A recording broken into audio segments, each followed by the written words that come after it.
Greetings, you mammoth spiders. I hope you're doing well. My name is Graham, and welcome to the Crack-A-Pack here on LRRMTG. If you're not following the channel, please consider doing so. Today we are opening a pack of Dominaria.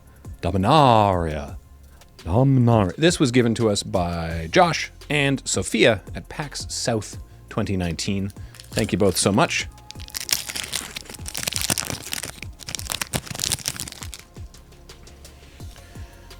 Me continually asking when Dominaria will be back on Magic Arena. First up, we have Skirk Prospector. Skirk Prospector. That's got good mouthfeel. I mean, it's not, but it's interesting mouthfeel, I guess. It's a 1/1 for 1. It's a goblin that you can sack a goblin to make a mana. This was relevant in that deck, wasn't it? That horrible goblin deck.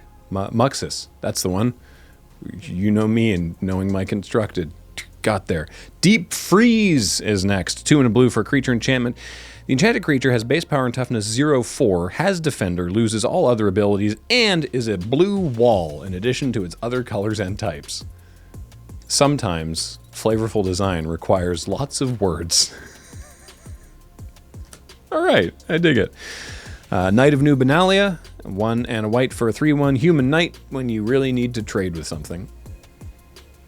I mean, there was knight synergies, but the 3/1 is it's a big ask. It just trades with everything. Also, we continue to try to make blade be the term for this. A 3/1 for 2, in the same way that Piker is a 2/1 for 2. 3/1 for 2. The blade. We're gonna make that happen. It's a forced meme, but we're here for it. Because we're the ones forcing it, so for us it's fine. Drudge Sentinel, 2 and a black for a 2/1 skeleton warrior. It's got 3 mana, tap it, and it gains indestructible until end of turn. It also has a very fancy sword. I think it's actually holding the short sword, like from the card short sword. The equipment, the short sword. This card is fine. Why am I so concerned with this card? Corrosive Ooze is next. Oh, good. 1 and a green for a 2/2 Ooze. Whenever Corrosive Ooze blocks or becomes blocked by an equipped creature, destroy all equipment attached to that creature at the end of combat. I saw that happen once. I actually saw that happen once. One of times I saw this occur in Dominaria Limited. Sometimes you just have to run a Corrosive Ooze. Jousting Lance is 2 mana for an artifact equipment. There you go. There's an equipment, right? Can't get through the Corrosive Ooze. The equipped creature gets +2/+0, and as long as it's your turn, the equipped creature has first strike and it equips for 3. You know what was really irritating? It was Jousting Lance. It was actually surprisingly powerful. I think it was like midway through the format that people were like, yo, you can just put Jousting Lance on stuff and attack, and what are they going to do about it? So, not bad. But this is where I want to be. Saproling Migration. 1 and a green for a sorcery. You get 2 1/1 Saprolings. But here's the kicker. Great jokes, Graham. For 4 mana, you get 4 tokens instead. Sorry, you kick for 4 mana, so it's 6 total mana. For 2 mana, let me start again. For 2 mana, you get 2 Saprolings. For 6 mana, you get 4 Saprolings. Which doesn't sound like it's an equal scale, but it's very good. You just have to trust me on these things. Pardic Wanderer. What an odd card. It's a 5/5 for 6 artifact creature golem with trample. I mean, sometimes you just have to kill a guy by trundling over them with a 5/5 trampling artifact creature. But then maybe they have Eviscerate, like we do. It's our next card. It's Eviscerate. 3 and a black for a sorcery. Destroy target creature. Ah, simplicity. Destroy target creature. 4 mana sorcery, kill a thing. Great. Probably the first pick. Although this set is powerful and we haven't even gotten to the uncommons, so let's not get ahead of myself. Chainer's Torment, 3 and a black for a saga. It deals 2 damage to each opponent and you gain 2 life, and then it deals 2 damage to each opponent and you gain 2 life, and then you create an XX Black Nightmare Horror creature token where X is half your life total rounded up. It deals X damage to you. This card was fine. It was fine. I saw the design and I was like, that's so cool! And then I played with it and I was like, ow, my bones!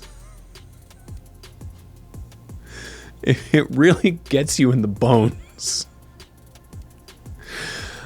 Next up is Joyra's Familiar, notable for its lack of bone.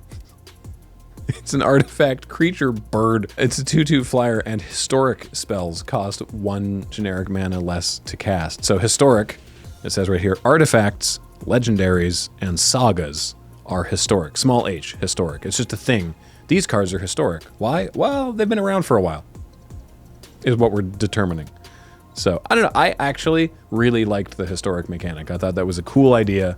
It lent a great sort of flavor weight to cards in the set. I thought it was a good call. Our rare is Daring Archaeologist, 3 and a white for a 3/3 human artificer. When it enters the battlefield, you may return target artifact card from your graveyard to your hand, and whenever you cast a historic spell, put a +1/+1 counter on Daring Archaeologist. So despite everything I just said, this card was like unexciting. This was just kind of a perfectly fine, maybe a little clunky use of the historic check, and it's fine. It's just not. There's just so many more powerful things you could be doing in this set. Why do I still have so many cards? What's going on here? Do I have a foil? I do have a foil. And another thing. Oh, right, because there's a legendary. There's a thing in every pack. I forget about this. Okay, I got a Saproling and a Mountain. That's cool and everything.